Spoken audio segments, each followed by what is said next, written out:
Welcome back to the story of George, a man on a journey towards self-discovery and growth. George found himself at a crossroads, realizing that his constant attempts to keep Susan content were not only falling flat, but were also causing him to harbor negative feelings. Taking the reins of his life, he resolved to focus on his own happiness. He began with simple steps, carving out one weekend a month for his own hobbies, like hunting or fishing.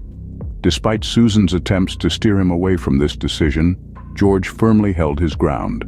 Then he took control of his finances, allotting himself an allowance to spend as he pleased, meeting resistance from Susan along the way.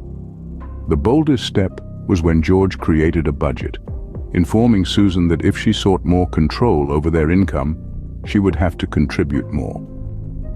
As George began to take control of his life, two remarkable things started to happen. As George embarked on this journey of self-improvement, something unexpected started to happen. No longer feeling like a victim, George found himself experiencing a fresh sense of positivity towards Susan. It was as if a weight had been lifted. His newfound freedom gave him space to breathe, to be himself, and to enjoy his life. It was a powerful revelation. In turn, Susan began taking charge of her own life. No longer reliant on George, she rediscovered her independence, her self-sufficiency. It was a change that brought a new dynamic to their relationship.